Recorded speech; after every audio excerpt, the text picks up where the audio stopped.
Coaches. Blow the whistle, ay. Blow the whistle, ay. Blow the whistle, they can't hold a flame against you, ay. Blow the whistle, blow the whistle, ay. Blow the whistle, got the game, it ain't no issue, yeah. Blowing the whistle, I had enough with you, the championship, it is gone. Ain't listen to you, I can't give it to you, cause you don't know what I've been on. This is the Coaches Podcast, ripping up everything off that. Back to back is not. What is going on, everybody? Welcome back into the Fantasy Coaches Podcast. I am your host, as always, guys, Coach Steve. We are back for another fun episode today.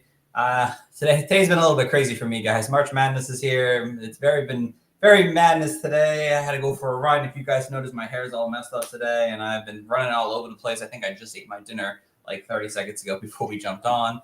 Found out that our slideshow was broken, didn't work today. So it's been a really fun Thursday episode here. This is why we don't do Thursday episodes. But, of course, we have Coach Tyler back on the show today. What's going on, Coach Tyler?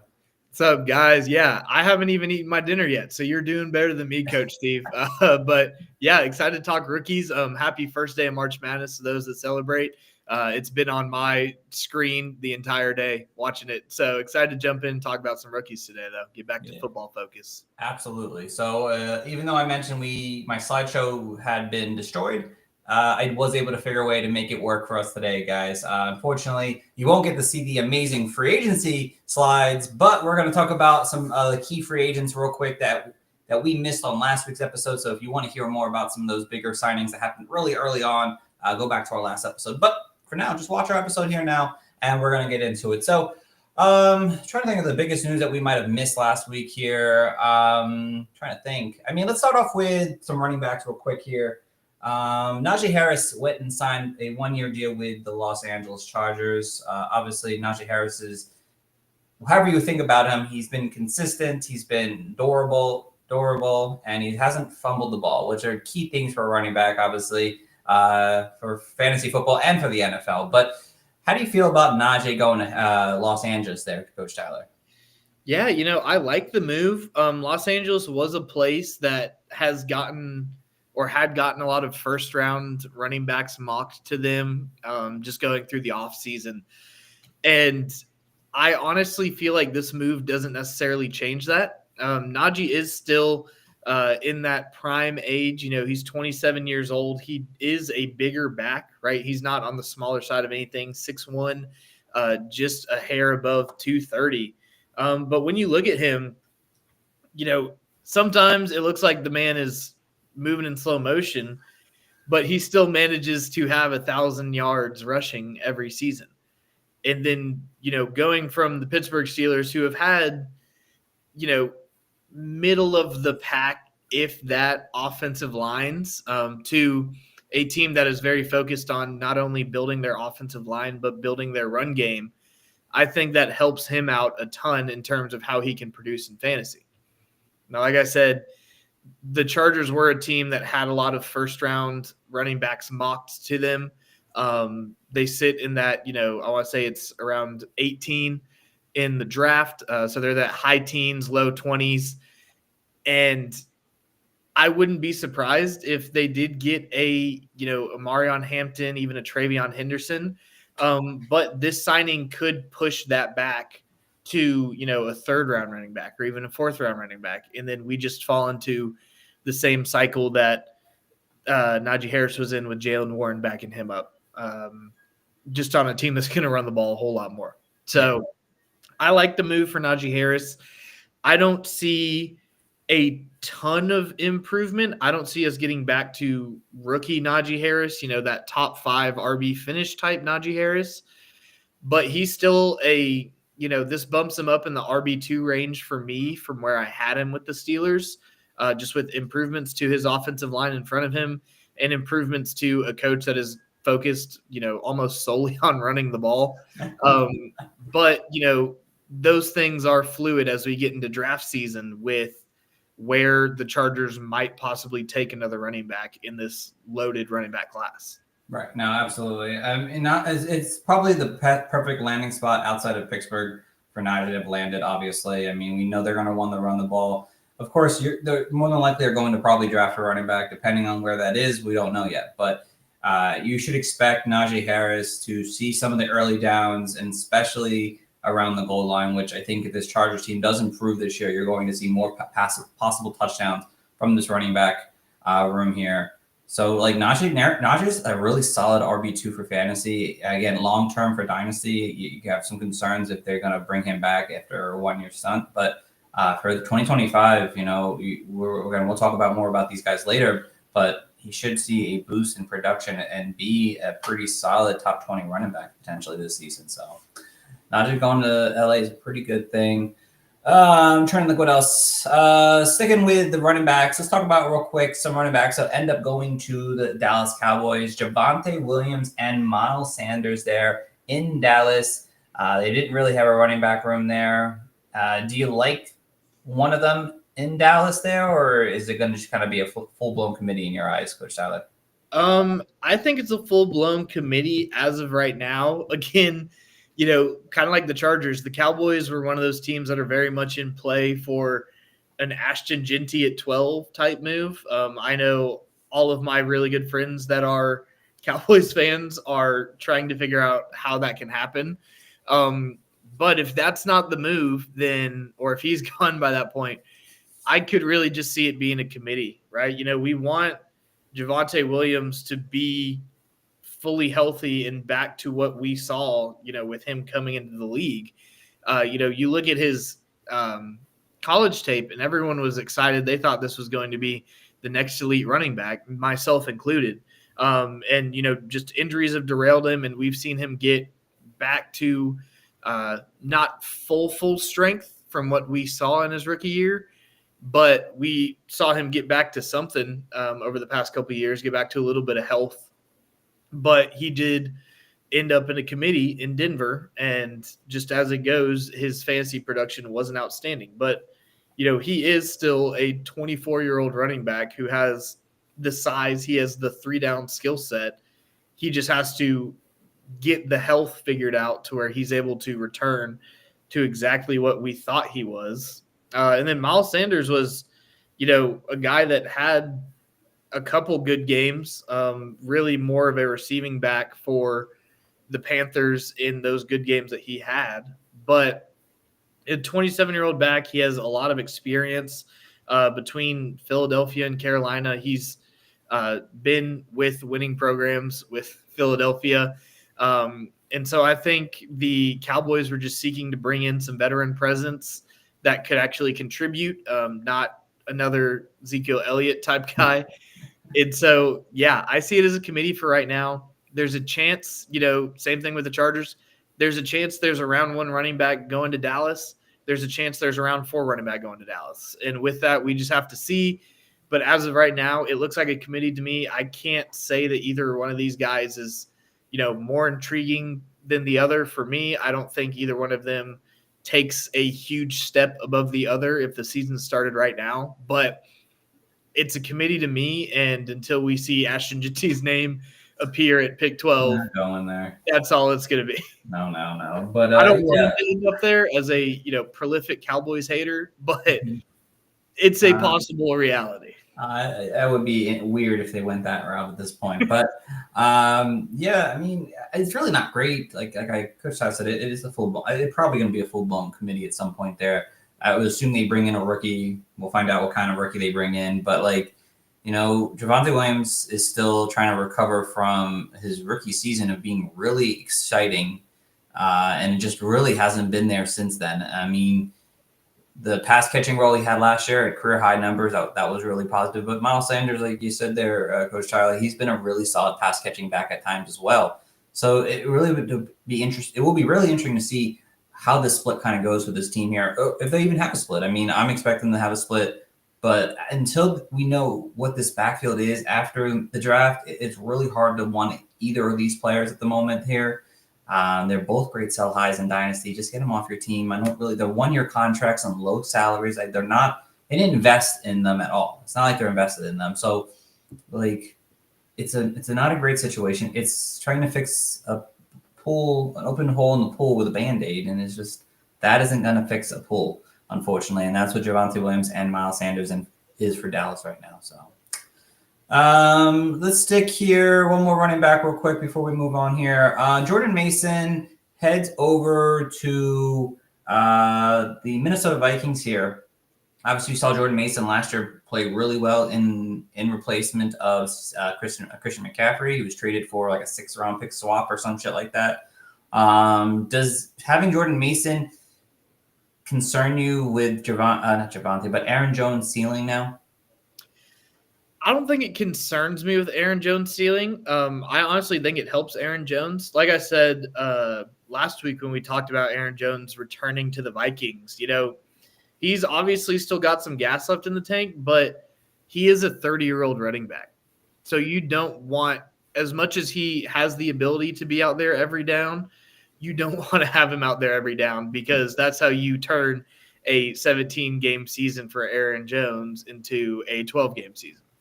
So I think it helps to lighten the workload on Aaron Jones. I think that Aaron Jones still holds the running back 1 spot, like in a very solidified manner, but I don't think that it hurts Aaron Jones as much as people might think, as much as helps to give a 30-year-old running back a break every couple downs. Yeah, he'll need that too. So yeah, I don't hate it. I think he's a great handcuff to have this coming season. If you already have him in Dynasty, great. It's kind of a nice depth piece. We know Aaron Jones has an early history of injuries. So there is potential for Jordan Mason to see some more work, especially around the goal line, I think. And again, we saw last year the Vikings did use multiple running backs, with J.J. McCarthy being the potential starter now. They might lean on the run a little bit more. So there's a good reason why they wanted to get a veteran back in there to pair in with Aaron Jones. So it makes a ton of sense in that nature. But it should be a really good backfield. That's a really good offensive line. As long as they get their left tackle back and healthy, should be decent. And it's definitely a good move for Minnesota, and it's good for Jordan Mason to get himself more opportunity. So, all right, moving on. I don't think there was any quarterbacks really as far as I'm aware. We kind of went over them. I mean, like Gino. You talked. I think Daniel Jones ended up with the Colts. I don't know if we talked about it, but we'll talk about that later. I mean, it is what it is. It's going to be a battle between the two of them. I mean, Mason Rudolph re-signed with Pittsburgh. That's interesting. Mac Jones signs with the 49ers. Zach Wilson signed with the Dolphins, for God's sake. Other running backs, real quick, just want to name some guys out there if you haven't been listening. But Rico Dowling signed with the Panthers for a 1-year deal. Kareem Hunt went back to Kansas City to make that situation even more of a mess back there. I can't think of any other running backs that really signed that were very impactful. Ty Johnson went back to Buffalo. I think that was one. Alexander Madison went to the Dolphins. Raheem Mostert landed with the Raiders. Again, I don't really see that being. I don't know. Do you see that being anything particular? It's just like, nah. I mean, not unless he replicates what he had, a couple seasons ago with 18 touchdowns. I can't see it. Yeah. Like I said last year, whenever we were talking about going into this past season, he was last year, or I guess 2 seasons ago, Jamal Williams. And he could be that again, but we've also seen Jamal Williams basically disappear from football since he did that. And so I feel like Mostert's just kind of the next in line. She's better change of pace guy at this point. So yeah, we'll see. But went over the wide receivers real quickly here. Biggest one, obviously, was Cooper Kupp got released by the Los Angeles Rams and lands with the Seattle Seahawks to join Sam Darnold, who we talked about, JSN, and MVS also signed there this past week here. How do you feel about Cooper Kupp? Yeah, I like Cooper Kupp. I don't think that his role really changes all that much. He was fighting with I guess not fighting, but he was going against Puka Nacua for targets in LA, and he's going against JSN for targets in Seattle. And, we did see the JSN breakout. I don't know if he's as solidified in the offense as a Puka Nacua, just because Puka's done it for 2 seasons instead of 1. But I don't think his role changes all that much. He's still a great guy to lean on. My interest is in which player is going to be in the slot, trying to narrow down those snaps, because that's really where JSN and Cooper Kupp thrive. And so we'll see how that plays out. But with Clint Kubiak going over there, I think he's going to know exactly how to use Kupp. He brings a veteran presence to, at the least help Jason mature, just because they play the position in a very similar way. But with the money they paid him, they're going to try and get him the ball. So I still have him about the same area that I did whenever he was with the Rams. I don't think he's going to be the number one on this team, but I still think he's going to get his, as long as he can, stay healthy. I like it. Cooper Kupp for me. I mean, I'm still pretty nervous about Cooper Kupp. I wasn't really high on him already prior to the Rams situation going down the way it did. Again, I just think Stafford is just overall just a better quarterback than Sam Darnold is. And I don't know what they're going to do with him and JSN both being slot players. I know JSN, if I'm not mistaken, he had like one game without Metcalf, and I think he played more on the outside, and he did very well. But, his production came in the slot, so it would be hard for me to think, why would you move your best player out of his maybe more natural position? But then, why do you sign Cooper Kupp then at that point, who's been primarily a slot receiver most of his career? It is a little concerning for me. I'm not really going to be overly high on him. And if he falls to me in like the 9th or 10th round of drafts, I mean, I would maybe go after him at that point. But for right now, I mean, I'm not overly interested in Cooper Kupp. He's older. He was a reason he was older at this point. The reason why the Rams moved on from him. So I'm kind of out on that. A couple other guys. I mean, out of these three guys here, I mean, who has the best value? I mean, DeAndre Hopkins landing with Baltimore, Darius Slayton re-signing for a decent contract with the Giants, or Mike Williams signing with the Chargers?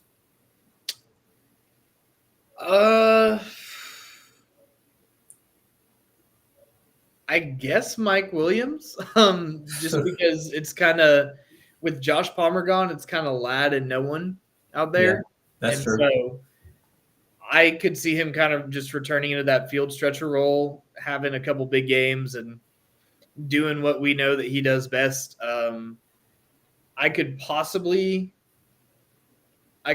see Darius Slayton having more of an impact with, the projected quarterback change that's happening there. Well, not projected anymore. The Giants got rid of Daniel Jones. So someone else is playing quarterback. But with one of the guys that we'll talk about in a minute, I think that he has the ability to make more of an impact, because whichever of these, two quarterbacks the Giants get is going to be more of a passer, and the offense is going to be more pass happy. And, sadly for Malik Neighbors owners, they can't throw the ball to Malik Neighbors every play, even though it seems like they want to. So Slayton has the possibility, but I think Mike Williams just returns to a role that he knows really well, with a lot of targets available. I mean, to be honest, I gave you a really hard question because I really have no idea what this answer here. I mean, Baltimore, is where older used to be elite wide receivers go to die. I thought it was Tennessee, but it's actually Baltimore. I can't see.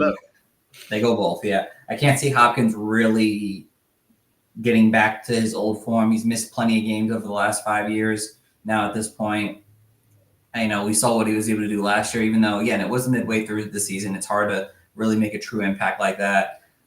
Maybe he can get things kind of going again.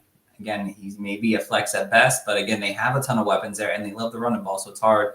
Slayton, he really wasn't good outside of the games that Malik Neighbors missed, and I think I'm going to continue to look at it that way. And I don't know what's up with Mike Williams. I'm hoping that maybe he can kind of get back to form, but I like, obviously Lad's the wide receiver one.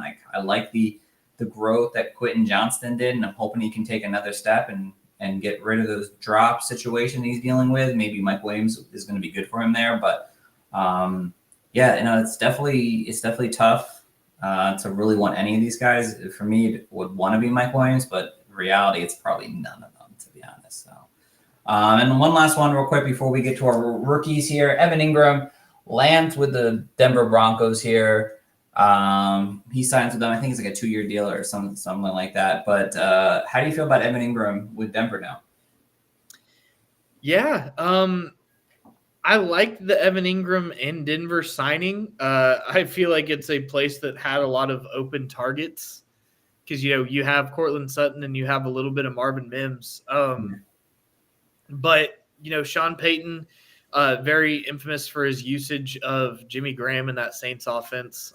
He's been able to use tight ends before, and he hasn't really had an elite tight end to use in this Denver offense, and really hasn't had one in a while unless you count Taysom Hill and his versatility. So I think it's, not a terrible move. It doesn't knock Engram down a ton from where he was in Jacksonville. It just depends on what we see schemed up. But I think it was a good move for him in terms of going to a place where there is a lot of open targets that could easily fall to Engram. And, he has another young quarterback that he's going to that's probably going to want to rely on the tight end position. And so it's, a perfect storm for him to move from one, very target heavy good situation to another.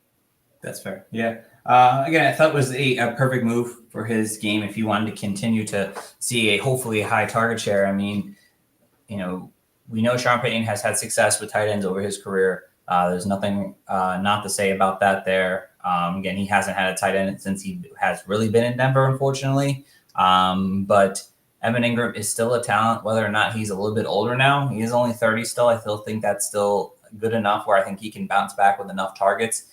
Again, he's going to probably be more of that short range wide receiver to kind of give Bo Nix a guy that's underneath a bit more. But I think they're going to use Evan Engram in different ways. They did that at times with Jimmy Graham and I think Ben Watson and some other guys that were there in New Orleans for years on end.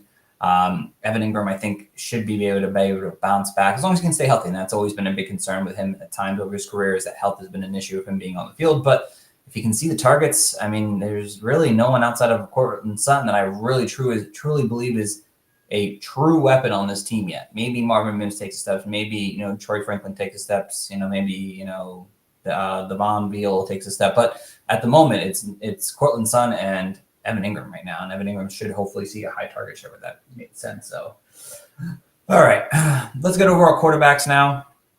Now, I had them in an order, guys, so I apologize in advance. So if you're listening live on our YouTube channel, I apologize, or listening afterwards, whatever.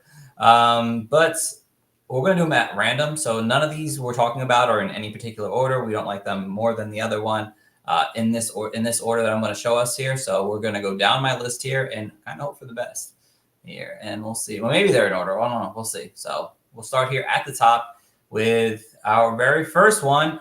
And first quarterback we're going to talk about here is Jaxon Dart, quarterback out of Ole Miss.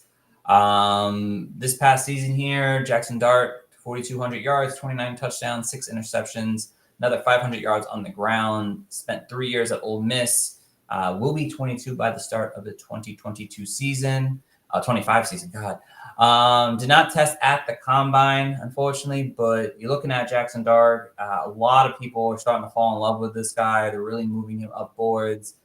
His ability with throwing the ball deep, his rushing upside, really good touch with the ball, has made it very great for his value moving up over the last 2 months of the offseason here now. And before I let Coach Tyler talk, there are some negatives to his game there. I am not one of those people who are over the moon with him, unfortunately. I think he has some nice qualities, like I mentioned before, but for me, the slow release, decision-making at times while watching his film, and really went to his first read more often than not, and definitely concerning for a rookie quarterback is likely something they're going to do early on in their NFL career. So if he doesn't land in that right situation and has a poor wide receiver one option, I am concerned with him a little bit long term, but he is a potential he goes in the first round. But Coach Tyler, how do you like Darts? Yeah, Jaxon Dart is I think he's the perfect Gen Z quarterback. This guy, he just has the swagger, right? He does all the off the field things very well, right? He plays, all the social media game well. He has all the TikTok edits of him, all the everything. And the dude has the swagger. And that's one thing that you do like out of a quarterback, right? You want someone that is confident on and off the field. And you see that a lot translate to his on the field game, right? Those deep balls, the ability to, take off downfield and, at least lower a shoulder into someone. Like, he is someone that has this confidence level to him that reminds me a lot of Baker Mayfield in college, right?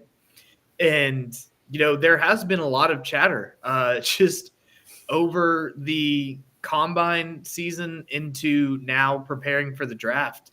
Like you said, he went from a guy that was probably projected 3rd round, maybe late 2nd round at the earliest, to I'm hearing the Saints are probably possibly going to go reach for him at 9. Yeah. And, maybe the Saints know more than we know. Maybe Kellen Moore just is in love with this kid and wants to do something with him. But, he's a young quarterback, like you have on the facts there, right? He will be 22 right at the beginning of the season, right? He has the ability to push the ball downfield. He has these, I don't want to call him a gunslinger because I don't think he has fully the arm for that, but he has these gunslinger tendencies, but that does kind of pull back on him, right? He does show a decent amount of inconsistencies. His footwork is very sloppy a lot of the time, right? And that's one thing that, I'm sure he's working on, and we didn't see him work out at the combine, so we didn't get to see a ton of that footwork, and we'll see with pro days what he looks like. But that's something that's going to frustrate coaches.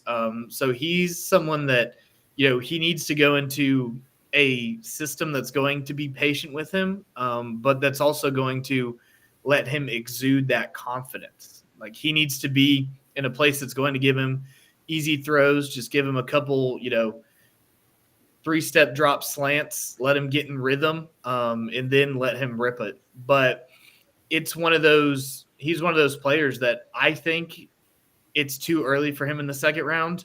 I'm also not paid by a professional franchise to evaluate a quarterback.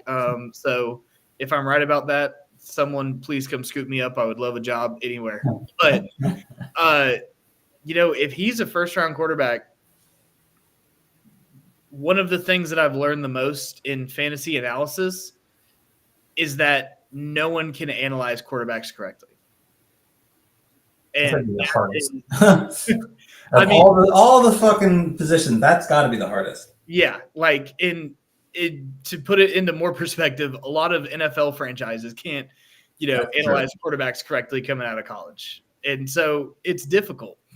But one thing that I've learned is draft capital speaks above all. You see that with Anthony Richardson, right? People weren't high on him. He didn't have all the tools to be a professional quarterback. And he still had, 2 years as a starting quarterback in the league. He got sat for a couple games. Yeah, he's going into year 3 now. So yeah. So 2 years, he got sat for a couple games, had, his injuries. But even now, the Colts aren't decommitting from him. And that's because they drafted him with the 4th overall pick. The Falcons, the second that Kirk Cousins started slowing down and showing troubles, they used that 8th overall pick that they had in Michael Penix and threw him out on the field. And he's a good young quarterback. He was impressive for the most part coming out there in 3 games. Yeah.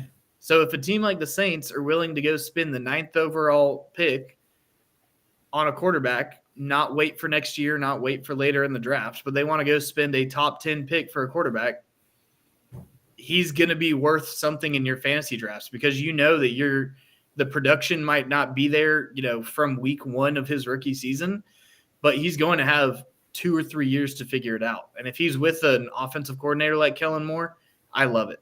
Yeah, absolutely. I mean, again, there are definitely some good things about his game, but inconsistencies for me it doesn't make him this wow factor that everyone is on for him right now. So, but moving on to our next quarterback. Yes.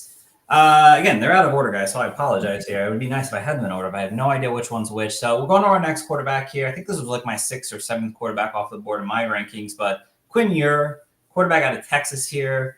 Really popular name in the college ranks here. Obviously, the last few seasons here out of Texas. This past season, 3,400 yards, 31 touchdowns, 12 interceptions.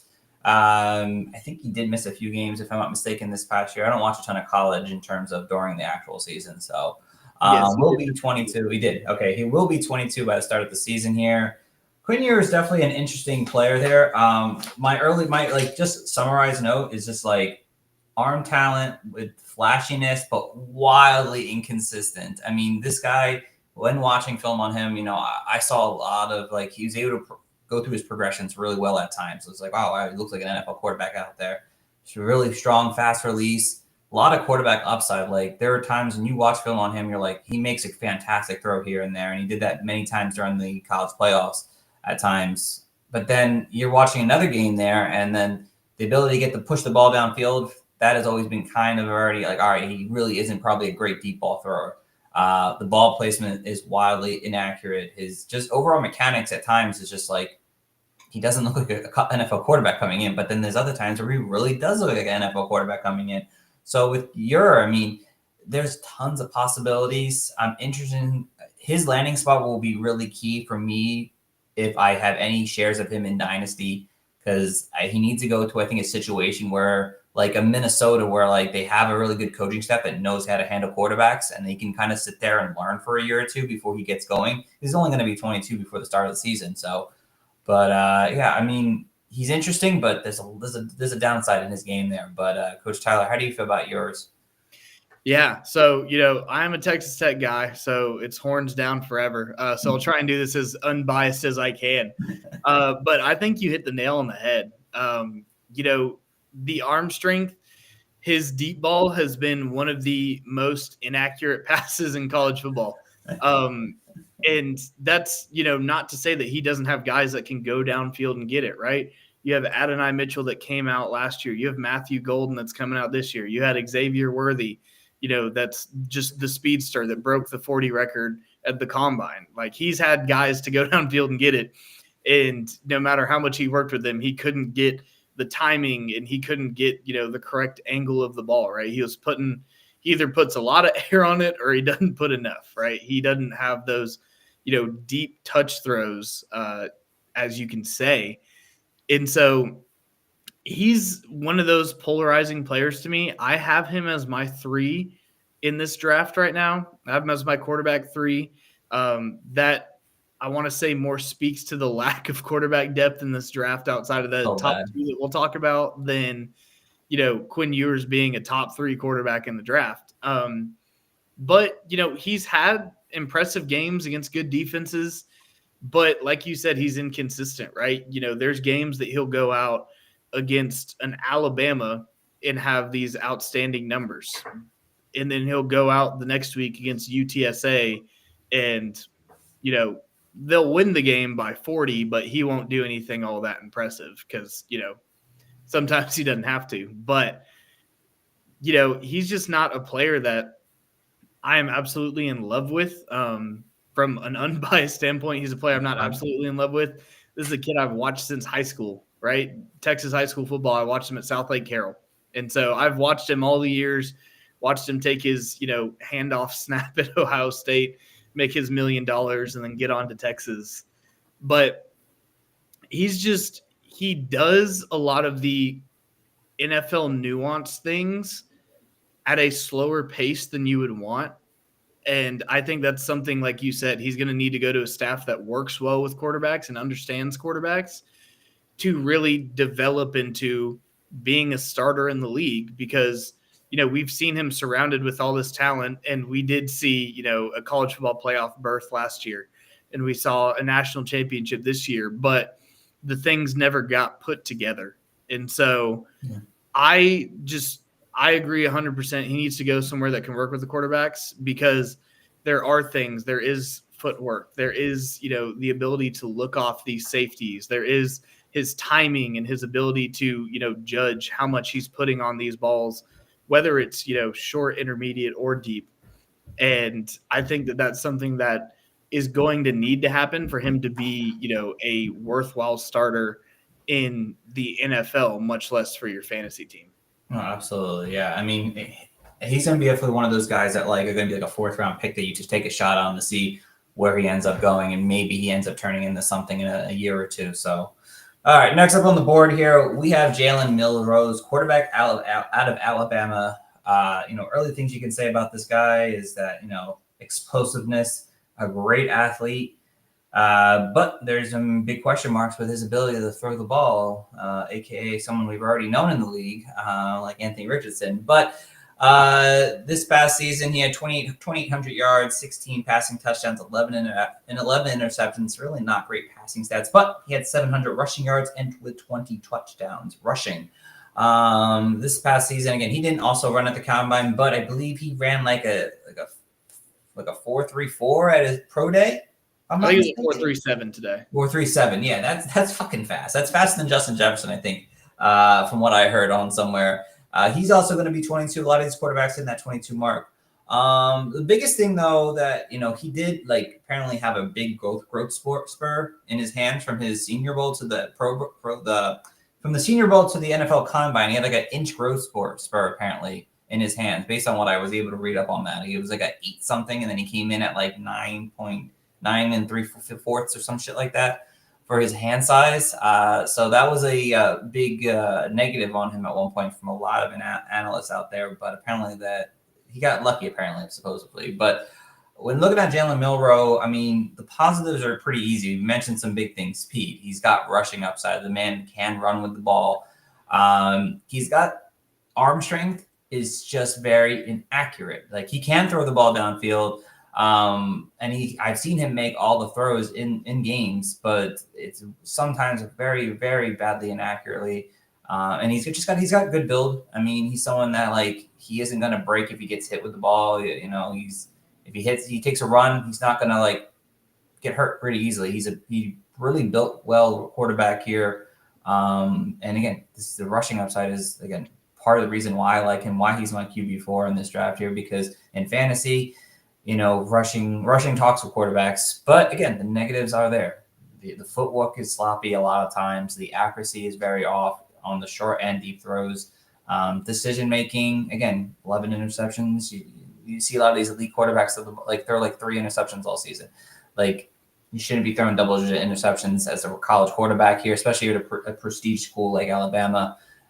There's definitely been times watching film on him that really had to make that kind of pass. That's not, you just know that's not a good pass. And those plays there really has brought his stock down a little bit. But Coach Shough, how do you feel about Jalen Milroe? Yeah, I think the comp that you had was perfect with Anthony Richardson, right? I mean, you look at this guy, and it's exactly,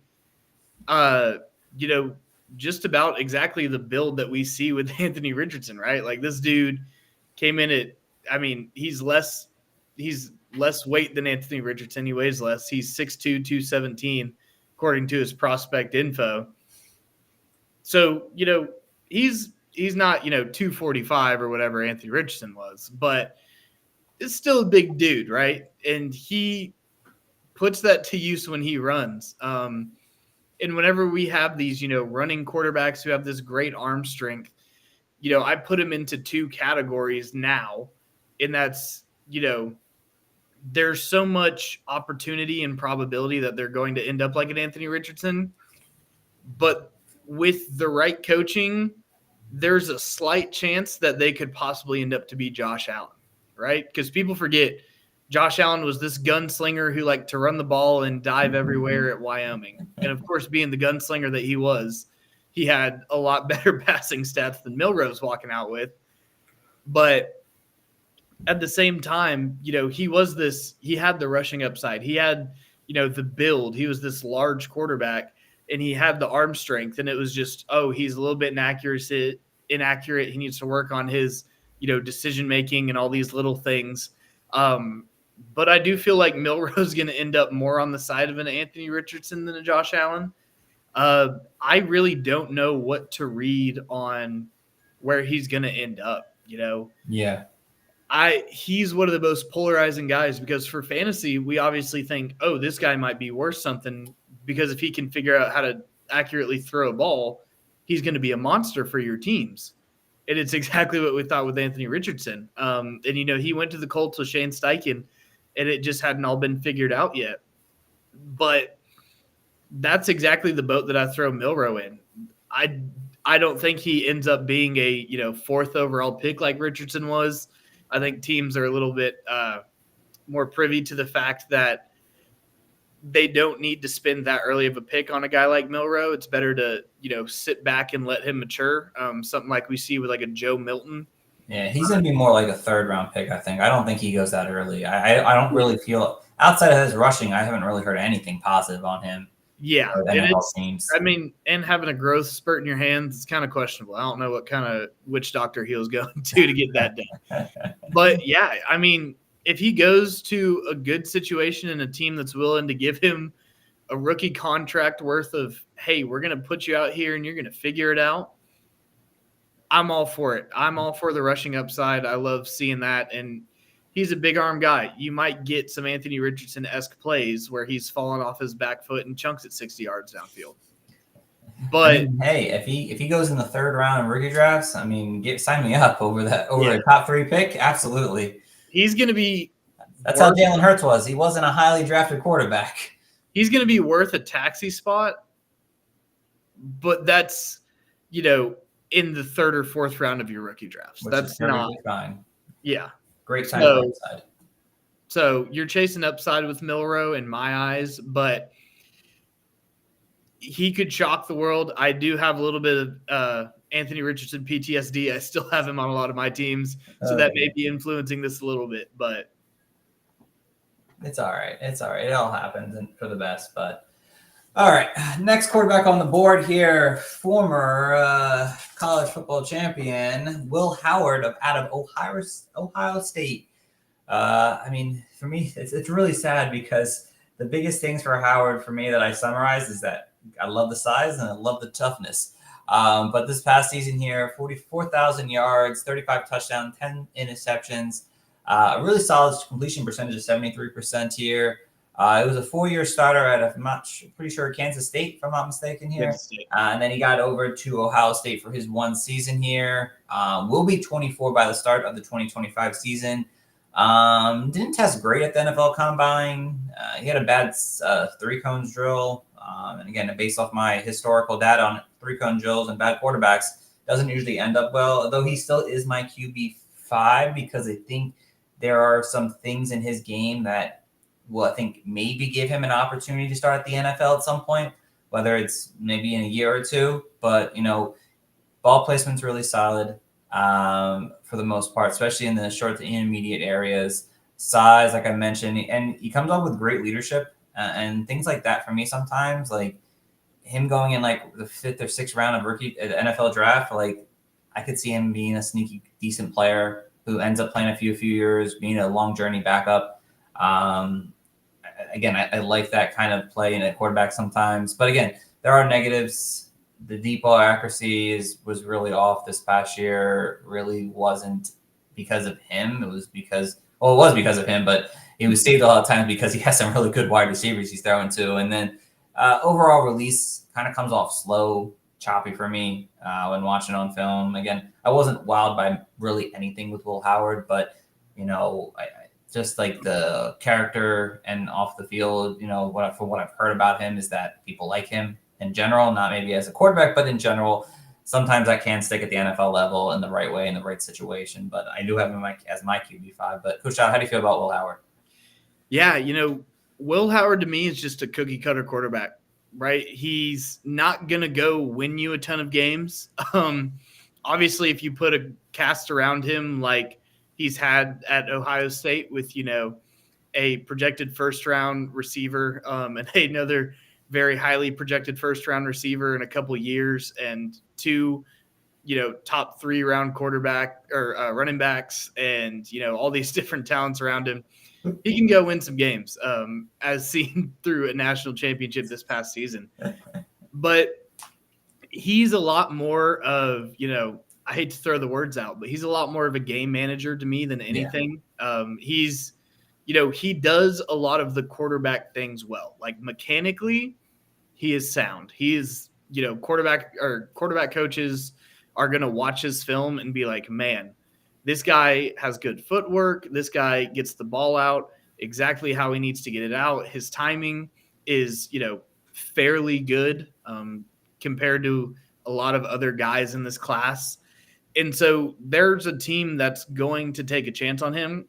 I don't think it's going to be early at all. I think it's round 3 at the earliest. I picture a lot more of a Stetson Bennett type 7th round pick arc right now.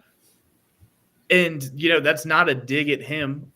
That's just the guy that a coach is going to want to come into the game, right? We've kind of gotten past the era of the cookie cutter quarterback, and now everyone wants a playmaker back there, right? Yep. Everyone wants someone that can roll out and make these, incredible throws and highlights and all this. That's why you have the Mahomes and the Lamars and Josh Allens and all these different guys, right? Yeah. But you look behind most of them, there's a lot of very mechanically sound quarterbacks that can go step into a game and do things right if they need to. And so I think that that's the boat that Will Howard falls into. I think that he is a fairly good quarterback. I don't think he's a playmaker. I think that a lot of his success this season was attributed to, like you said, outstanding receivers, an outstanding running back tandem. He had a great defense there at Ohio State. I think they were the number 1 ranked defense in the nation. All the stars aligned, and it was a great transfer move to move from Kansas State to Ohio State. But I don't see him as much more than a backup for the time being. Obviously, he could go somewhere that's really, hurting for a quarterback like a Cleveland, or he could go somewhere even like possibly in Oakland if Geno gives out in the next couple of years, and be a guy that steps in and is a bridge or even becomes a starter, not to be anything outstanding for us in fantasy, but he could be a starter in the league just with his experience and what he's done in college. But I think mechanically he's great. I don't think, go make a play and win us this game, he's great. And so I think teams are going to back off of him in the first couple days. Absolutely, yeah. I mean, he's definitely, for me, I see him more as a day 3 kind of guy. So, all right.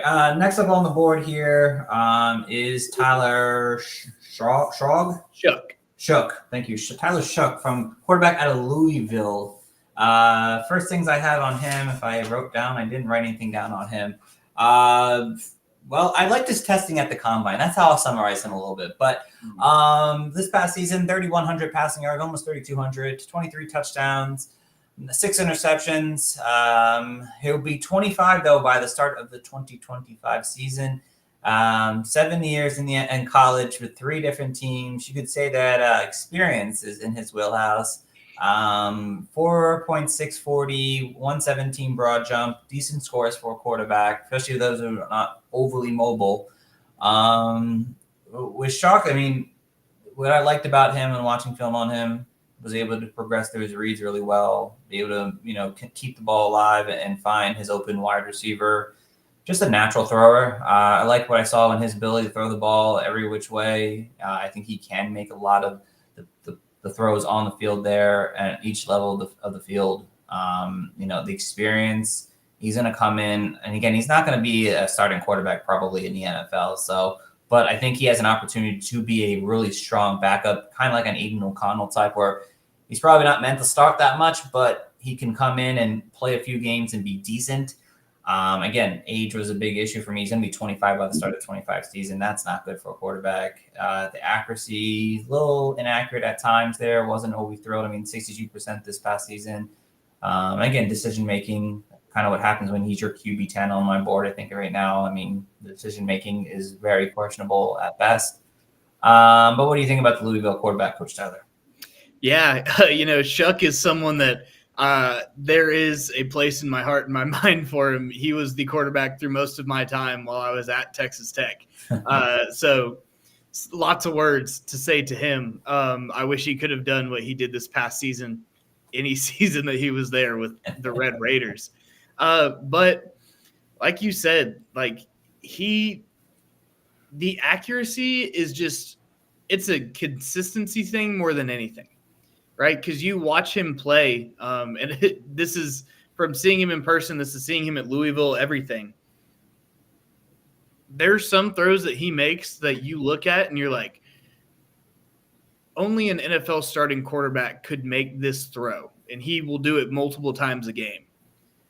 And then the next ball that he throws looks like, a high school freshman who's getting his first start on his Friday Night Lights.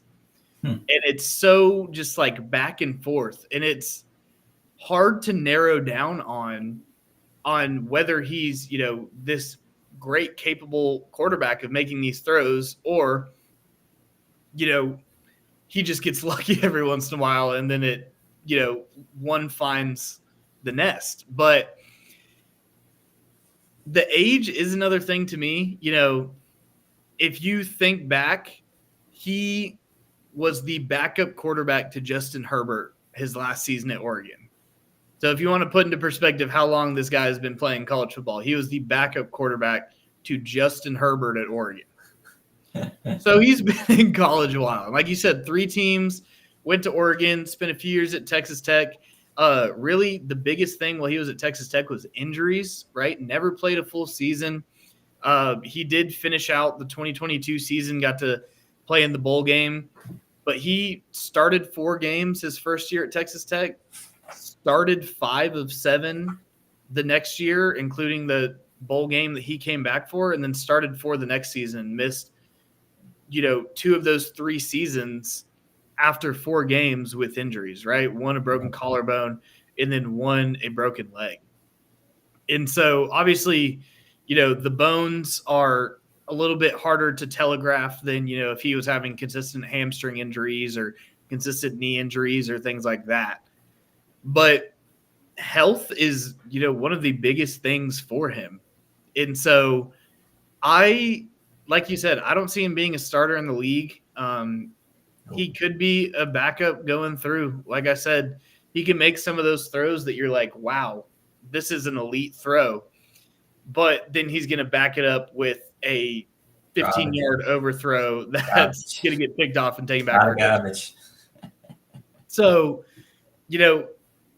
he's a guy that I think will be a backup in the league. I don't know if he'll be a prolific backup in the league, but I think that he very much has the ability to be a backup.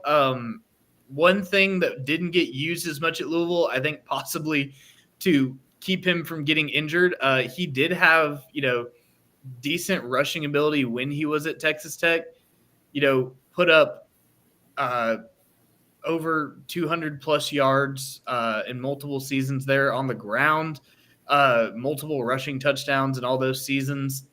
I remember the bowl game. I want to say he had 2 rushing touchdowns. I was sitting right there watching it down here in Houston. And so it's a tantalizing player because you never know what version of Shough you're going to get, but you know that at any moment he could do something that wows you. That's fair.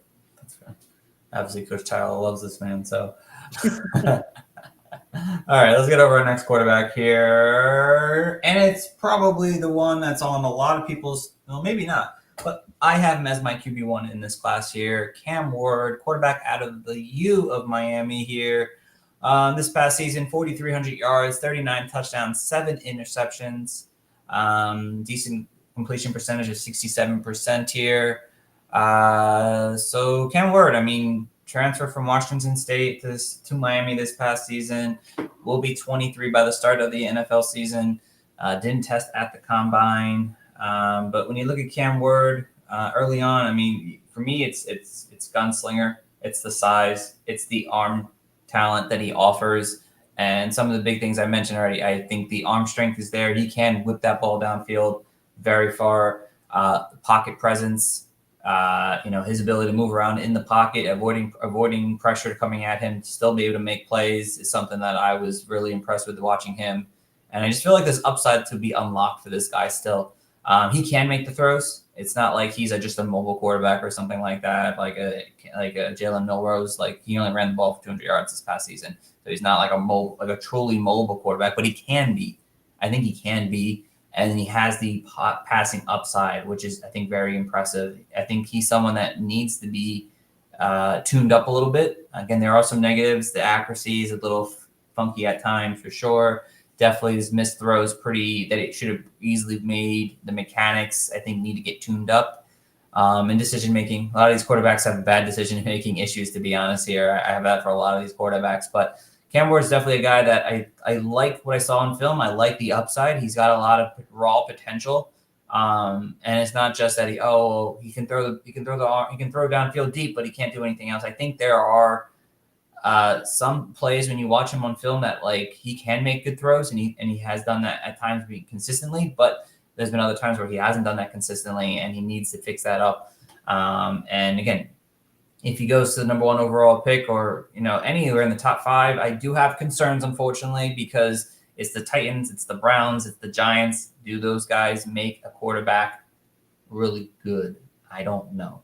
And that's what scares me about Cam Ward, but the upside is there. I think that someone asked me, like, where do you draft him in rookie drafts? I'm like, well, landing spot's important, but like for me, it's like I like the prospect, but I don't like where he might end up, which is concerning for fantasy. But Coach Shough, how do you feel about Cam Ward? Yeah, I like Cam Ward. He's the guy that I got to watch play at Washington State. Just a lot of Leach love out there. And so, watched him play at Washington State. I did love the excuse of getting those Pac-12 at night games, Pac-12 after dark. And so that was always my excuse to stay up super late on Saturday nights. And so I got to watch Cam Ward, and I watched a lot of Cam Ward this season. And he is, I would characterize him as the most relaxed player in this draft. Like, not in he doesn't care sense, not in a bad way, but there's some of these plays that you watch when he's out there and he's literally standing in the pocket, right? He's not, on the balls of his feet. He's not moving around. He's just straight up standing on his 2 feet, reading the defense. And that's not because he's lazy. That's because he was just so calm and had enough time in the pocket that he was not going to waste any movement. But like you said, very much gunslinger. One thing I noticed a lot, like you say, accuracy and mechanics. His arm slot, he's not able to manipulate it to make a lot of different throws. He does have, a little bit more of that sidearm, that 3/4 throw.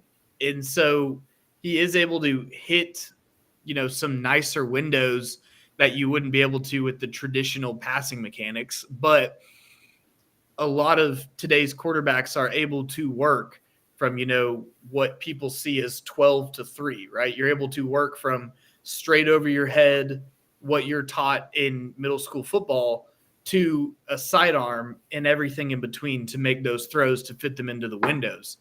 And he, from what I've seen, doesn't have a ton of that. There's also, like you said, decision maker. There's some really horrible sacks that he took this season because he was just running around in the back trying to make stuff happen.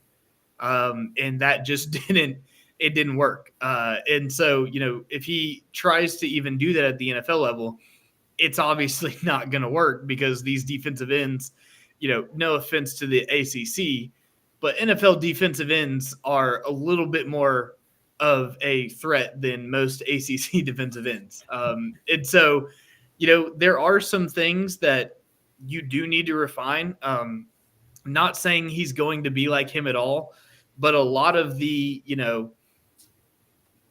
outside of necessarily being 100% an improviser, a lot of his tendencies remind me a lot of a Patrick Mahomes at Texas Tech, right? He's got the arm. He does have some decision-making questions about him. He does try and play hero ball a lot more than just making a sensible pass or throwing the ball out of bounds. And sometimes that works, and he is the hero. And sometimes it doesn't work, and he puts his offense in a really bad situation. But it's definitely something that can be refined. Like you said, the projected landing spots don't make me think that he's going to be in a place where it's going to be refined, at least with current coaching staffs and offensive talent that would be around him. But I think he has, like you said, upside. He has all the potential in the world. He has the poise to 100% be an NFL starter. He has, as we've seen, the arm talent and ability to do it. There's just a lot of refining that needs to happen. Not to say that he can't still be the same gunslinger player, but he does need to change some things up in order to be a consistent NFL starter. But I think with his talent right now and his draft capital, he's going to at least be in a second contract situation where he's looking for another team. I doubt he stays with the Giants or the Browns or the Titans long term, but it's not out of the realm of possibility that one of those teams somehow hits the nail on the head with either coaching changes or with offensive structures and makes Cam Ward all he has the potential to be. Yeah, no, absolutely. I mean, Cam Ward is going to be interesting to see. He's got enough upside that I like him still, even with the poor landing spots. So, all right, over our next quarterback here. I have no idea. Oh, Kyle McCord. All right. Quarterback out of Syracuse. This past season with Syracuse, 4,700 yards, 34 touchdowns, and 12 interceptions, 66% completion percentage. Fun facts, McCord was the Ohio State quarterback for the last 3 years prior to his time at Syracuse, but kind of got pushed out the door for Will Howard. Didn't test the combine, will be 22 by the start of the season. But for McCord, I kind of have great size, pass pro ready kind of quarterback who has some inconsistency issues. But with McCord, I mean, you're looking at another kind of like field general kind of a quarterback here. He's if he has weapons around him, he's had an opportunity to succeed. I like the ball placement. I like the accuracy. A lot of short area throws. That was kind of his game there. Like get the ball out quickly in the short area and allow his wide receivers to do a lot of work, which again, it could be bad for NFL quarterback play. Strong release, very quick and fast, gets the ball out quickly. Looks really solid, like be able to command an offense there. Again, if he can able to do it in college, the hope is that he can do it at the NFL level, given that there's enough talent around him. I think that's going to be key for him, but he's someone that you give him a good car, he's going to be able to drive it very well, that kind of thing. That's kind of how, for me, I see McCord. Some negatives, though, again, the deep ball. Like I said, a lot of short passes in college I watched on him. The deep ball really wasn't a strong point of his game at all. Again, doesn't really have any rushing upside. And then when it came to pressure, pressure was an issue for him sometimes. He also is going to need a strong offensive line. I feel like he needs a strong everything to be great. But the offensive line is another thing. Whenever he got pressured, he kind of panicked. Things kind of broke down on him, unfortunately. But when he had enough time in the pocket, I mean, he made some really nice throws. He made some really nice plays. But again, like I said, inconsistencies was kind of part of his game. But he's someone I think can be like a decent kind of quarterback who can kind of manage a game if given the opportunity and the weapons around him. So, Coach Shough, how do you feel about Kyle McCord? Yeah, McCord's he's someone that I struggle with because, like you said, you give him the keys to a nice car, he's going to be able to drive it. But you think back to him being at Ohio State with, multiple top 15, top 18 overall drafted receivers. And that car was, barely getting out of second gear.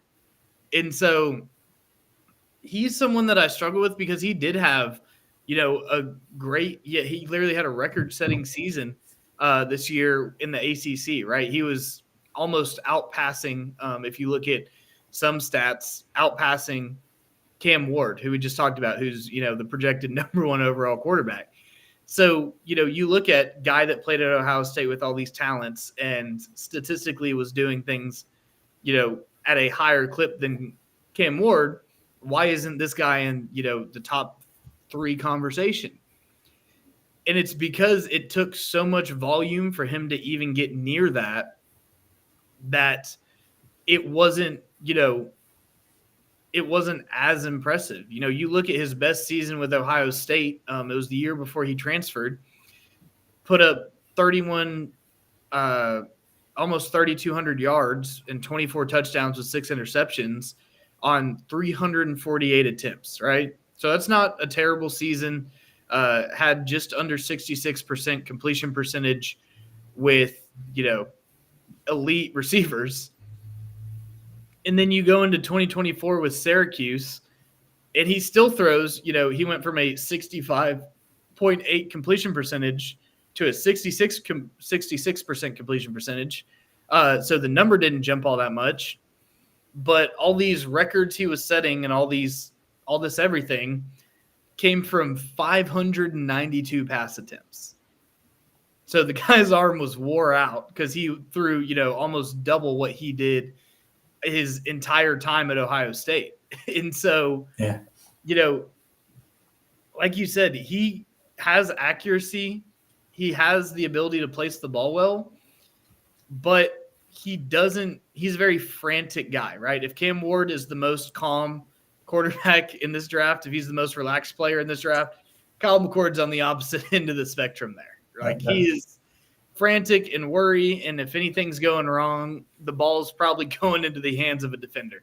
That's true. And so he's not someone that I'm overly intrigued with. He's not someone that I really love in this draft. And that's partially because, we saw that he couldn't get it done with Ohio State.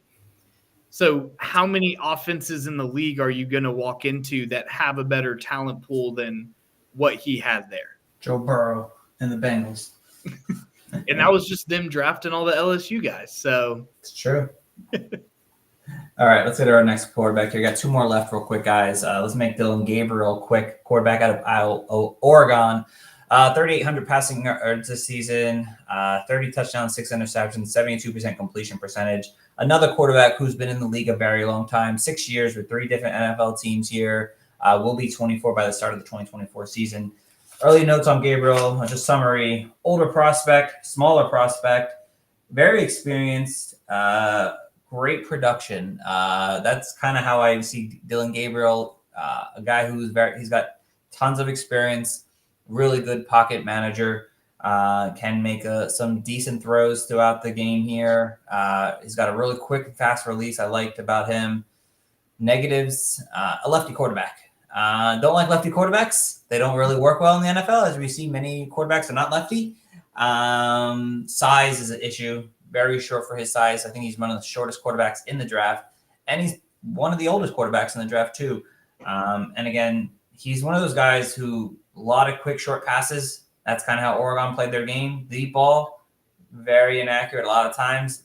Very not great in terms of distance when it came to him throwing deep, unfortunately. And that's kind of what Dillon Gabriel is, kind of a short area quarterback. I really don't see him probably making it much in the next level, but he's definitely interesting if he ends up in the right situation, I'd say. But at that, I mean, I'm not really overly thrilled with him. I believe he's like my QB9, if I'm not mistaken, QB8. But again, this class is really not that good overall. So QB8 doesn't mean a whole lot in my eyes. So Coach Tyler, Dillon Gabriel. Yeah. To me, he's just a small Bo Nix. Like you said, with the size at the combine, he measured in at 5'11", 205. So, he's a running back size back there trying to throw the ball.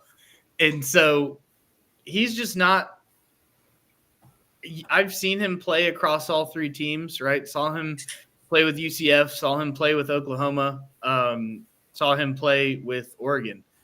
And at all the places, his offense schemed him open more than anything. Not to say that he's not capable of making good passes, but you go back and look at some of these games. You go back and look at how these receivers got open, and there's a whole lot of scheming to who he was and how his game was played.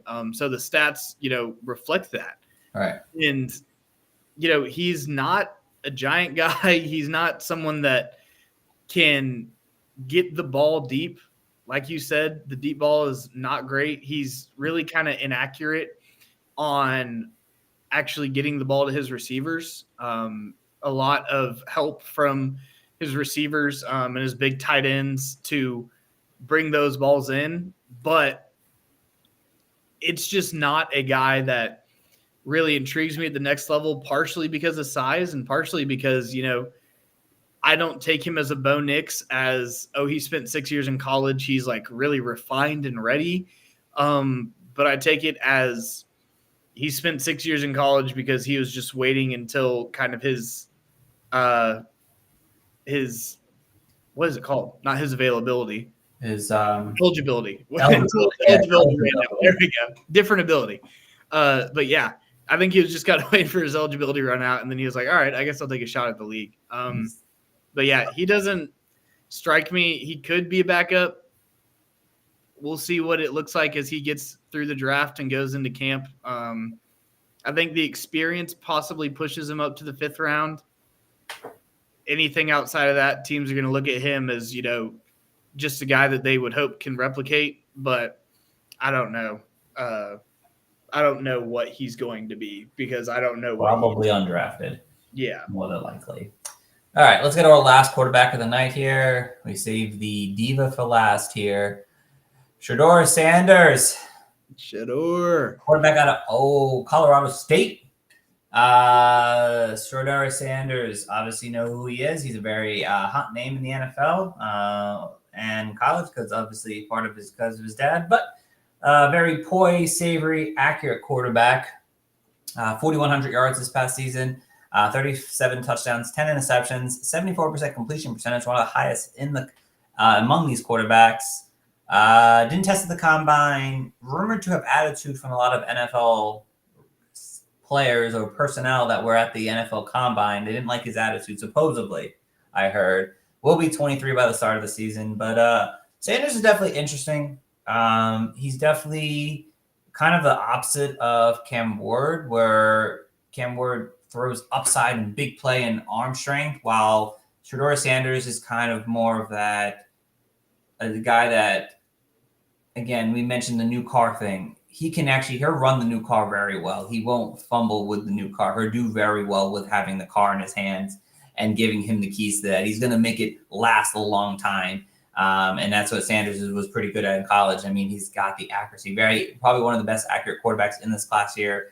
The pocket presence, his ability to kind of keep his head cool and find the open wide receiver. What a strong release to his game there. Made the big plays when it mattered. But again, deep ball, I do have concerns with him being able to consistently throw the ball deep. Again, maybe not a big deal, maybe a big deal. I don't think he was asked to run the ball as much in college.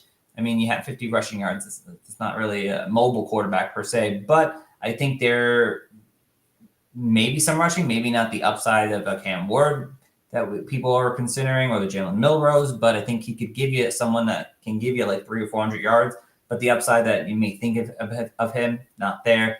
And at times when he didn't have a solid clean pocket, there were definitely pressure situations. When I saw was, got sacked more often than I would have liked from him.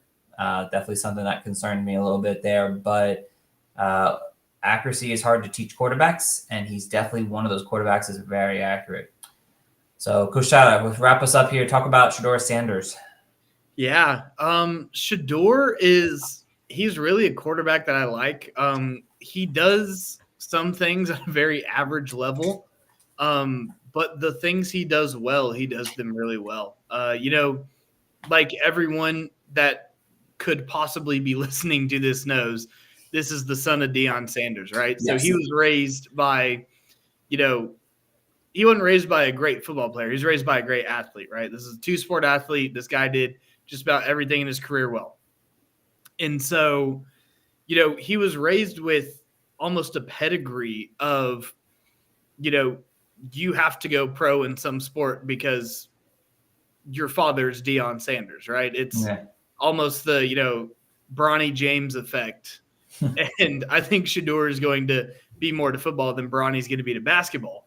But it's one of those things you turn on the tape. This guy was running for his life. You look at 74% completion percentage with how abysmal that offensive line was. That's, that should be enough to tell you this guy deserves to be a top 5 pick in the league at that. Like, he does try and play, like we said with Cam Ward, he does try and play hero ball a lot. He is a Sanders. He wants the big flashy play, right? He wants the highlight reel situation. And a lot of times that's what's going to hurt his team. But at the same time, we see that he wants to be the guy to make the plays. And so we see a quarterback with, obviously this confidence, right? As he walked in with Coach Prime, his dad, to basically a starting quarterback position immediately, he walked into a Colorado team that had won 2 games the previous season. And, he, along with Prime and all the PR and media and everything, helped to take Colorado to, a new height where, they could actually win games and compete against teams. And they got an invite to the Big 12 and all these different things. But I really see him as, a guy that has the confidence. There are obvious things that he's going to need to work on. But we have to remember that he was raised by, a elite Hall of Fame NFL player. And so not only was he raised by him, he was coached by him for literally his entire career, right? Deion coached him in high school at Trinity Christian. Deion coached him at Jackson State. Deion coached him at Colorado.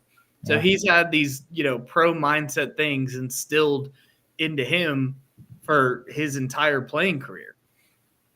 And there are going to be a lot of things that his confidence and, this idea of I'm a Sanders might get in the way of whenever he gets to the league. But if he can, put that kind of pride aside, he'll be, arguably the best quarterback in this class because he has the skills and the pedigree to go do it. And now he just has to, trust the coaching that isn't straight from his father. Right. No, absolutely. I think there are some good things about him, but we'll wait to see where he lands. I hope he lands. Again, he's kind of like Cam Ward. Like, what situation is he going to land in? Is he going to land in Cleveland? Is he going to land in the Giants? Is he going to land maybe with the Raiders? Like, there's tons of possibilities with him. I think there's a good chance that he has the best chance to potentially actually make it. But it will depend on some things, unfortunately, when it comes to Sanders. But we'll have to wait and see. So we're going to wrap things up here tonight, guys. I don't know how to get rid of this slide. So, here we go. Remove. There we go. Still new to this whole restream thing I'm doing. But we want to thank you guys all for tuning in tonight. Hopefully you guys enjoyed this quarterback breakdown that me and Coach Tyler were able to give you guys. A nice breakdown of these quarterbacks and, who they are, what they're good at, what they're bad at, and, some insight when the rookie drafts get here that you already kind of understand who they are a little bit. So we appreciate you guys for tuning in. Coach Tyler, anything you want to say before we head out? Yeah, go check out dynastynerds.com. We plug it every time. That's how me and Coach Steve met. When you get over there, use code COACH. All the film that we watched to prepare for this, all the different things that we're doing to prep, we're getting a lot from the Dynasty Film Room over there. Right? Go over to dynastynerds.com. Use code COACH. Lets them know that we sent you. Gets you access to that Dynasty Film Room. Every guy that we talked about and about 15 more quarterbacks in this class that you would never think to have on your fantasy team, you can go watch the all 22 for all those guys, right? And it doesn't just count for your quarterbacks. It counts for every running back, receiver, IDP guys. There's some IDP players on there, the guys that you're going to want to know. So go over there, grind out some film. It's one of the most fun things to do prepping for your draft. We also get access to things like the Dynasty GM. Go in there, look at trade analyzers, trade calculators, all those different things. And, read some articles because I know Coach Steve is grinding out a bunch over there and I'll be putting out some work soon. So thank y'all so much for tuning in. Yeah, absolutely, guys. And then we appreciate you for listening live on our YouTube channel. As always, at the Fantasy Coaches, we put up a great slideshow most weeks. We'll be one next Monday. So, and if you're listening on Spotify, Apple Podcasts, we appreciate you guys as well. Continue to listen to our show. We appreciate it. We do this for free. We don't make money off this when we do this. So we do this for the kindness of our hearts for you guys, to give you guys great fantasy advice and keep you well informed all off season as we get ready for the 2025 year. So I thank you guys all for listening. Tune back in. We'll be back on a normal weekly show on Monday, normal 6:30 time frame. We'll be talking tight end prospects, and the tight ends are really interesting. So you're going to really want to tune in for that because it is a little bit more deeper and a little bit more in terms of talent compared to this quarterback class we just mentioned today. So we thank you guys all for listening and tuning in. Tune in until next time, everyone, and have a great one. Back to